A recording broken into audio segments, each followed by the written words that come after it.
Hello दोस्तों, good morning. मैं आपको एक छोटी सी कहानी बताने जा रहा हूँ जिसका संदेश बहुत बड़ा है। लक्ष्मी माता और विष्णु भगवान की। घर में विष्णु भगवान जी बैठे बैठे शेषनाग के फण पर डूब चुके थे और उनके मन में ये शंका थी कि क्यों न थोड़ा सा फ्रेश होने के लिए, अपना मूड ठीक करने के लिए मैं सृष्टि लोक का भ्रमण करके आऊं। इसलिए एक दिन सुबह सुबह उठे और अपना बैग तैयार कर रहे थे, कपड़े प्रेस कर रहे थे, जूते वगैरह साफ करके कि अब मैं जाऊं। तो लक्ष्मी माता ने देखा कि स्वामी जी आज सुबह जल्दी उठे हैं और कपड़े अपने बैग में डाल रहे हैं और कहीं जाने की तैयारी कर रहे हैं। तो लक्ष्मी माता ने स्वामी जी से, विष्णु भगवान जी से निवेदन किया कि हे स्वामी, आज आप ऐसा करके कहीं जाने की तैयारी कर रहे हैं। तो विष्णु भगवान ने बताया कि मैं शेषनाग के फन पर बैठा बैठा थक चुका हूँ। अब मैं सृष्टि लोक का भ्रमण करना चाहता हूँ, तो वहाँ कुछ दिन के लिए जा रहा हूँ। तो लक्ष्मी माता ने श्री विष्णु भगवान जी से प्रार्थना की कि हे स्वामी, मुझे भी अपने साथ ले चलो। विष्णु भगवान ने लक्ष्मी को समझाया कि हे लक्ष्मी, आप घर पे रहें, पीछे से घर का कामकाज संभालें और जब मौसम ठीक आएगा दूसरी बार तो मैं आपको साथ ले चलूँगा। लेकिन लक्ष्मी जी ने विष्णु भगवान से पुनः निवेदन किया कि हे लक्ष्मी, कि हे स्वामी, आप मुझे ले चलें। तो विष्णु भगवान जी तो अवतार थे, सब जानी जान थे। उन्हें पता था कि नारीहट जो होता है वो बहुत ज़बरदस्त होता है। इसलिए विष्णु भगवान ने उनसे ज़्यादा जिद नहीं की और कहा कि चल पड़ना भाई, पर मेरी एक शर्त है, जब मेरे साथ चलोगे तो लक्ष्मी माता ने कहा, हे स्वामी, मैं आपकी शर्त मानने के लिए तैयार हूँ। तो उन्होंने बताया कि आप मेरे साथ चलोगी तो आप उत्तर दिशा की तरफ नहीं देखोगी। लक्ष्मी माता ने कहा, ठीक है, नहीं देखूंगी स्वामी। तो ऐसा करके संकल्प लेकर के दोनों सृष्टि लोक का भ्रमण करने के लिए चल देते हैं। तो सृष्टि पर आते हैं दोनों स्वर्ग लोक से, तो घूमते हैं, सृष्टि का नज़ारा देखते हैं। कहीं हरे भरे खेत, कहीं हरे भरे उपवन, बाग बगीचे, कहीं नहर नदियाँ नाले, कहीं पर्वत। तो लक्ष्मी माता और विष्णु भगवान दोनों को सृष्टि के सौंदर्य को निहार रहे हैं। एक दिन एक जगह रुक जाते हैं और पास में बैठे बैठे हनुमान, ये श्री विष्णु भगवान जी आराम करने के लिए लेट जाते हैं और लक्ष्मी माता उनके पास बैठी बैठी एक पास के बाग में चली जाती है। रामू नाम का माली था। बाग बहुत सुंदर था। बाग में सुंदर सुंदर कमल और गुलाब के फूल खिले हुए थे। तो लक्ष्मी माता उत्तर की ओर उस रामू के बाग में गई और एक फूल, सुंदर सा फूल तोड़ करके ले आए। विष्णु भगवान जब उठे और उनके हाथ में ज्यों ही फूल देखा, तो विष्णु भगवान जी ने लक्ष्मी माता से पूछा, हे लक्ष्मी, आप ये फूल कहाँ से तोड़ करके ले आए? तो लक्ष्मी ने बताया कि मैं उस बाग में से फूल तोड़ करके लाई, मुझे सुंदर लगा। तो विष्णु भगवान जी फरमाए कि हे लक्ष्मी, मैंने आपको संकल्प दिया था कि आप जो है उत्तर दिशा में नहीं जाओगी, और एक आपने ये फूल तोड़ करके किसी आदमी का नुकसान कर दिया। लक्ष्मी माता ने अपनी बात को दोहराया, याद आया कि मुझे उत्तर दिशा में नहीं जाना चाहिए था, मेरी गलती हो गई।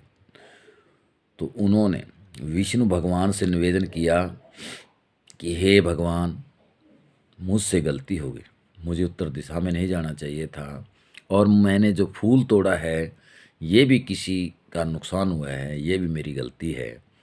तो आप मुझे कोई सज़ा देंगे, वो मैं सज़ा के लिए तैयार हूँ, मैं आपसे क्षमा मांगती हूँ।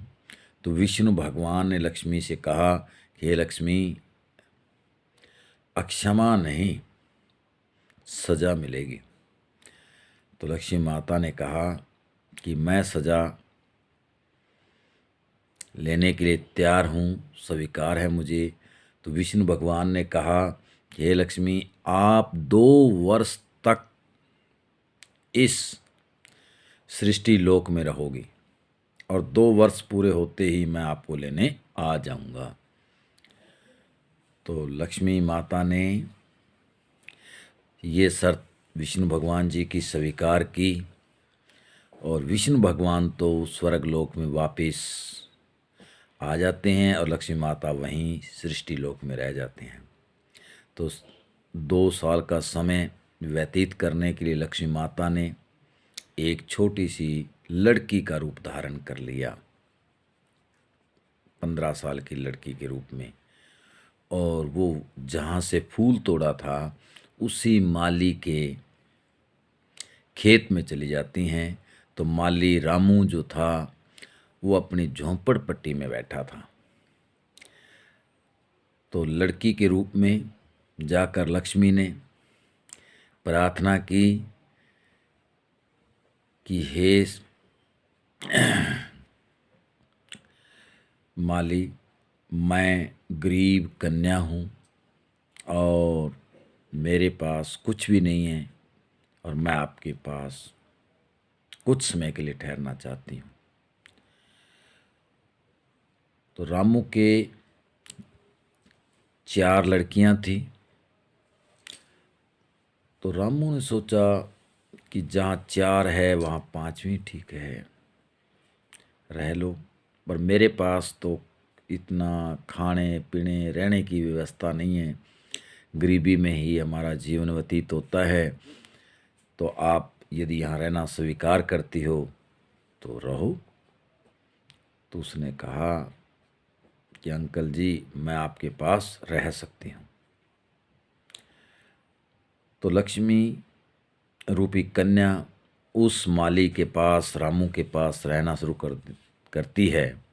तो 1-2 दिन में ही उनकी सब्जियां, उनके फूल इतने महंगे बिकते हैं कि रामू एक गाय लेकर के आता है उसकी कमाई से, फूलों की, और गाय का दूध निकालते हैं, गाय का दूध पीते हैं। दिनों दिन उनके फूल, मतलब बाग के जो रामू के फूल थे, फल थे, वो इतने महंगे दामों पर बिकते हैं कि पहले सप्ताह जैसे गाय ले करके आए, दूसरे सप्ताह वो अपने बच्चों के लिए कपड़े ले आए, और अगले सप्ताह उसके पास और कुछ पैसे आते हैं तो उसने एक मकान भी बना लेता है रहने के लिए। तो धीरे धीरे उसके घर में इतना प्रॉफिट होता है, लाभ होता है, कि वो रामू माली उस आई हुई लड़की को सहराता है कि जब से ये कन्या आई है, ये लड़की आई है, हमारे घर में लक्ष्मी का वादा हो रहा है, बहुत लाभ हो रहा है, और उस लड़की का मान सम्मान भी होना शुरू हो जाता है। तो धीरे धीरे वो माली जो है अमीर होना शुरू हो जाता है, अच्छा घर बन जाता है, घर में एक गाड़ियाँ आ जाती है उसकी, और रहने की सभी सुविधाएं उसके पास हो जाती हैं। तो इतना समय जो था वो ऐसा मतलब उन्नति में ही चल रहा था, माली के लाभ में चल रहा था। तो एक दिन माली जो ही सुबह उठता है तो वो अपने घर में उस लड़की को हार श्रृंगार सब कुछ किए हुए देखता है और उसको ऐसे लग रहा है जैसे मैं कुछ साक्षात स्वप्न देख रहा हूँ। तो लक्ष्मी माता ने रामू को बताया कि अब मेरा समय वापस जाने का आ गया है, मैंने यहाँ समय काटा और अब मैंने जाना है। तो रामू ने अपनी पत्नी को, अपने बच्चों को बताया कि हमारे घर में तो लक्ष्मी का निवास था, लक्ष्मी रहती थी, हम उसको पहचान नहीं पाए, उससे हमने काम भी करवाए, तो हमारी गलती हो गई। तो वो बेचारे उसके सामने हाथ जोड़ते भी हैं, क्षमा भी मांगते हैं। उधर से श्री विष्णु भगवान जी का वाहन रथ उसको लेने आ जाते हैं। तो वो रथ में उसी समय सवार होती है और उनको हमेशा के लिए खुश होने का वरदान दे करके खुद रथ पर सवार हो जाती है और माली जो है एक बहुत ही अमीर व्यक्ति बन जाता है। तो दोस्तों बात यह है कि हमें कन्या जो होती है, लड़कियां होती हैं, उनको बड़े ही प्यार प्रेम रूप से ही पालना चाहिए, बड़ा करना चाहिए, उनको पढ़ाना चाहिए। ये एक साक्षात लक्ष्मी का रूप होती हैं। दोस्तों आपको ये कहानी बहुत अच्छी लगी हो तो आप कमेंट करें, सब्सक्राइब करें और कमेंट में लिख करके ज़रूर भेजें।